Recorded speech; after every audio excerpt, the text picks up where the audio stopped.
Let's do a quick connection practice. This is one that can be really helpful for you. The key when you're not at a zero is to get back to neutral. I like to think of zero on the chemical scale as like this gray rock. It's nothing fancy, it's just smooth, neutral. And that's how our emotions are. When we're at zero, we find ourselves really in a place of just feeling neutral. You'll notice a lot of times that the voice of the spirit is very neutral, calm. It's not charged up, it's not excited.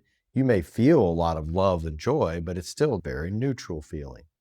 It's almost like when you're in the presence of things that would normally trigger you, you'll probably notice that you're like, wow, I just feel neutral.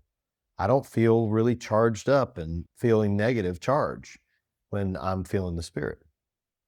When we find ourselves in a place of negative charge, the key thing that I find is super important is to not try to get rid of it.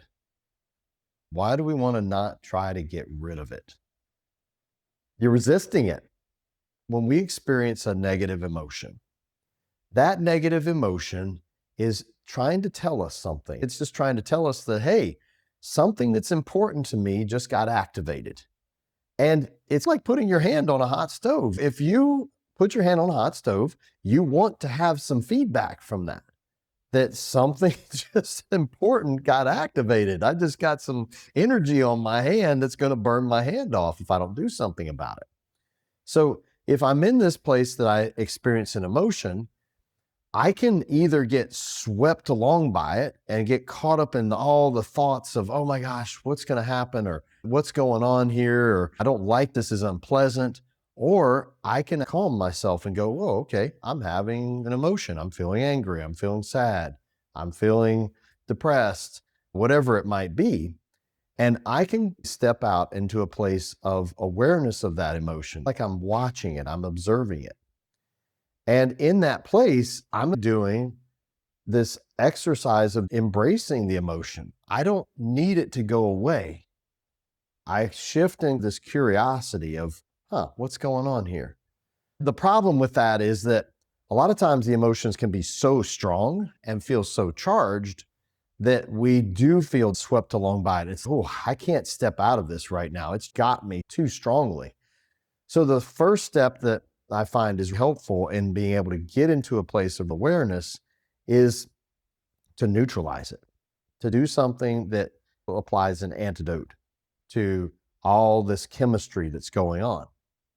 It's really important to remember that the chemistry only has about a 6-second lifetime. So if I can shift my attention to noticing the emotion or just noticing something that's not the emotion, like noticing the space around the emotion, the blank space around it, in about 6 seconds of that shift, I can feel that chemistry totally subside.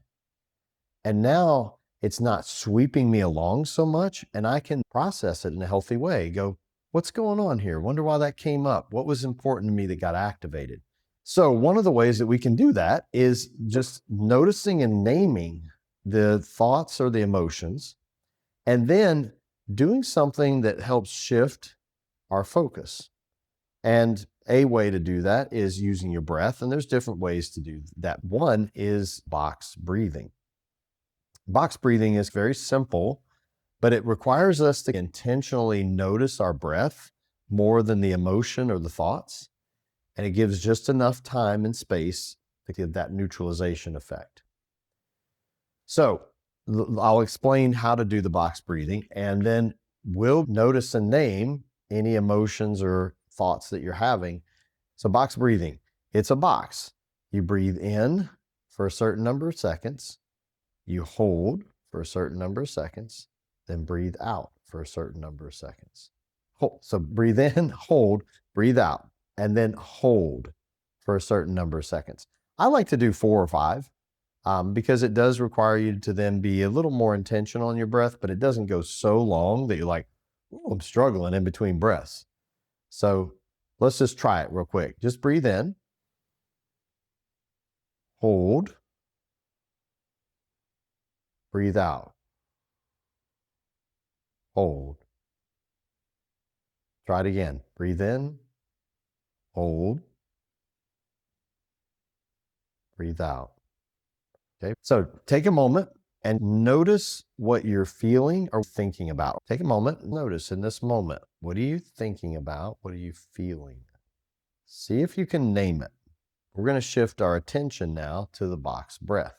And if it helps to close your eyes, just close your eyes and we'll do a count of 4.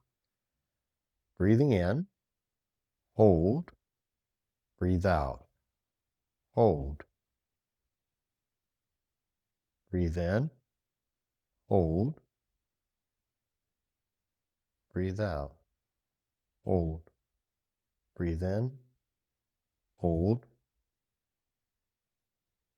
breathe out, hold. One more. Breathe in, hold, breathe out, hold.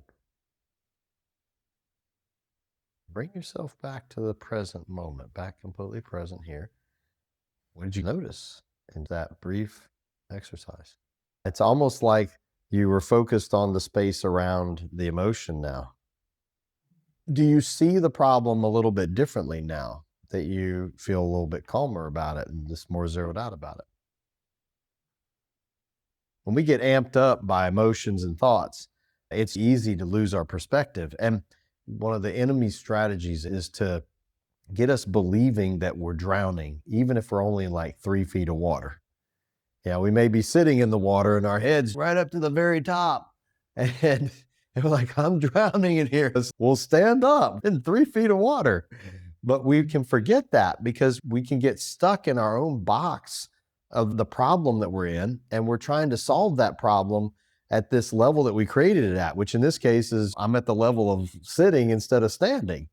And the solution can be just, hey, just stand up.